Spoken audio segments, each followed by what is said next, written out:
It began in silence, a silence so heavy it seemed to echo inside the walls of the Vatican. Cardinals moved like shadows across the marble halls, each carrying the weight of decisions that would shape the Church for centuries. And at the very center of this mystery, Cardinal Luis Antonio Tagle, he was the first to feel it. A warning.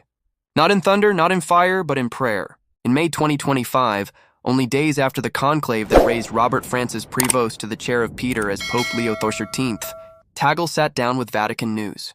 He called the new pope a missionary shepherd, a man of listening, of prayer, of endurance. But what he did not say, what he could not say, was that in the conclave itself, as he sat beside Prevost, he felt a storm approaching. The air inside the Sistine Chapel had grown heavy, like the breath of history pressing down on the shoulders of the electors. Tagle spoke later of the atmosphere of prayer, of the weight of responsibility. But in truth, he had seen more. A flash of light, a whisper inside the silence. Warn him, for he will carry the fire. And days later, the fire spoke. Pope Leo XIV, newly crowned, still learning the weight of the fisherman's ring, stood before the faithful on August 27, 2025. His words were not casual homily. They were thunder disguised as calm. He told the Church, suffering is not to be feared. It is the path, the cross, the crown. Love is not escape, it is endurance. Hope is not comfort, it is warfare. Whispers spread quickly. Some called it prophecy. Some called it warning. Others said, this was the voice of God breaking through a pope's lips. And now the question spreads across Rome, across the world. Why was Tagle warned first? What did he hear in those sacred hours that prepared him for the moment when God himself would speak through Pope Leo XIV? The Vatican trembles, the faithful lean in closer, and the rumors of what comes next are darker, heavier, more urgent than anyone dares to admit. What began as whispers inside the marble corridors of the Vatican has now erupted into a storm that no one can contain. Cardinal Tagle was warned first, a trembling in his soul, a burden on his spirit, the sense that heaven was preparing him, not for glory, but for fire. And only days later, God spoke to Pope Leo XIV, yes. The Catholic Church now stands at the crossroads of prophecy and reality. The papacy itself has become the battlefield, a clash not of politics alone, but of spirits, angels, and principalities. Inside the ancient walls of Rome, beneath the frescoes of the Sistine Chapel, there are factions, secret factions, some kneeling in prayer, others scheming in silence, still others whispering of a great purification that must come upon the bride of Christ. The election of Pope Leo XIII was not ordinary. It was divine drama. The conclave of May 7th, 2025 was heavy with unseen hands. Cardinals carried ballots, but heaven carried destiny. And when the smoke rose white into the sky, the world saw only a new pope. But those who were there, those who prayed in silence, those who felt the trembling air, they knew. Something greater had been set in motion. Tagle, seated beside Prevost, later said the atmosphere was prayerful, the weight unbearable. Yet what he left unsaid still lingers. Did he hear it? Did he see it? The voice that warned him, prepare, for the one beside you will not only lead, he will speak with the thunder of heaven. And when Pope Leo XIV spoke on August 27, 2025, the words carried a different fire. He declared that suffering must not be avoided, that the cross cannot be escaped, that Christian life is not comfort, but warfare of love. It was not merely a teaching, it was a warning. Some priests wept as he spoke. Some cardinals trembled. Others clenched their fists in silence, whispering behind closed doors, this pope, he will divide us. Already the rumors spread through Rome. The great ones, those with power, wealth, and ancient influence, are restless. Old factions are reawakening, the very same that once battled popes of centuries past. Tradition against reform, doctrine against diplomacy, the bride of Christ torn between voices. And yet above it all, the words echo. God has spoken through Leo XIV, but here lies the chilling twist. If Tagle was warned first, then why? Was it to prepare him to support the Pope? Or to resist him? Is Cardinal Tagle destined to stand as shield, or as sign of contradiction?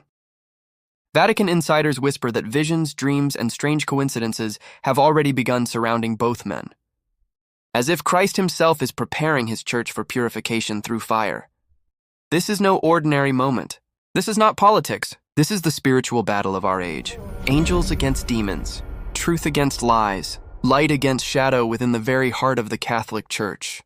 The papacy is the key. The bride of Christ is the battlefield, and the voice of Jesus thunders once more through Rome. And still, the question remains, when God speaks to a pope, what happens to the world? And when a cardinal is warned first, what destiny is being written for the Church? Because the bride of Christ will be purified. The Vatican will tremble, and the time of secrets is ending. What is unfolding inside the Vatican is no mere story of men. It is the drama of heaven and hell colliding on earth.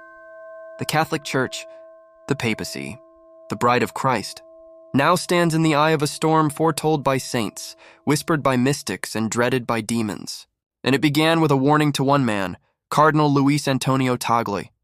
They say his heart shook that night in the conclave. As ballots were cast, as silence gripped the Sistine Chapel, he felt a presence. Not the presence of politics, but the presence of God. A whisper pressed upon his soul. Prepare, for fire will descend upon my church, and the one beside you will bear it.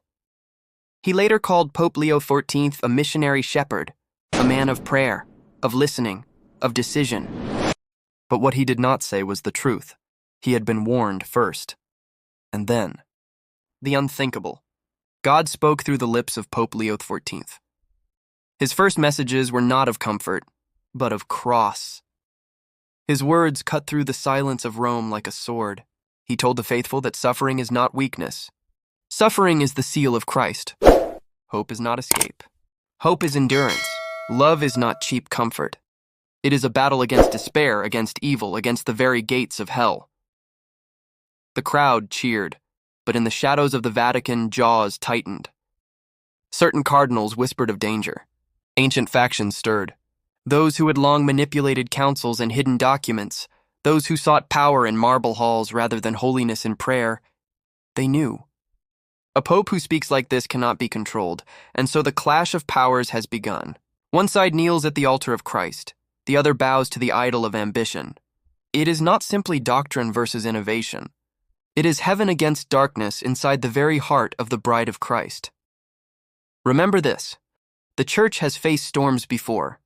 From Peter crucified upside down in Rome, to popes imprisoned by kings, to blood spilled in the name of faith. But this battle is different, because now the factions are not outside, they are within. Priests divided, bishops divided, cardinals divided. And yet the Pope himself has become a sign, a voice crying out that the time of indulgence is over, that purification is coming, that the bride of Christ must be cleansed in fire before she can be clothed in glory. And Cardinal Tagle, what of him?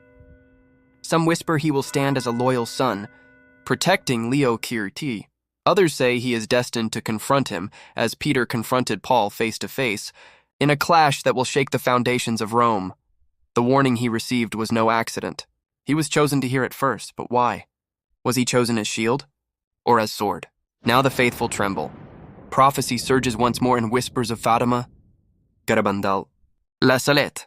Visions of a church bleeding, of Roman smoke, of shepherds struck and the flock scattered. And yet, amidst the fear, there is also hope. For every prophecy of fire ends with the same promise. The bride of Christ will not be destroyed. She will be purified, and so the stage is set. Secret factions plotting in silence. A pope who dares to speak with the thunder of heaven. A cardinal who was warned first. And behind it all, the hand of God moving, shaping, cleansing his church. The world may laugh. The world may doubt. But the faithful know. Something epic, something divine, something apocalyptic has begun. And the question is not if it will come, but how soon. Because when God speaks to a pope, the whole world must listen. Then prepare yourself. Because what is happening now inside the Catholic Church is not just history, it is prophecy unfolding in real time. The papacy, the bride of Christ, is no longer sheltered in marble halls. It is under siege, and the battle is not only seen in the light of day, it rages in the shadows of the Vatican, in the secret chambers where cardinals whisper and angels wrestle against demons. Pope Leo XIII has already broken the silence of comfort. His words on suffering, on endurance, on love as a battlefield, they were not speeches. They were warning shots, heaven using the voice of a pope to shake the earth. The faithful wept. The doubters trembled, and the enemies within clenched their teeth, for they knew this pope cannot be silenced.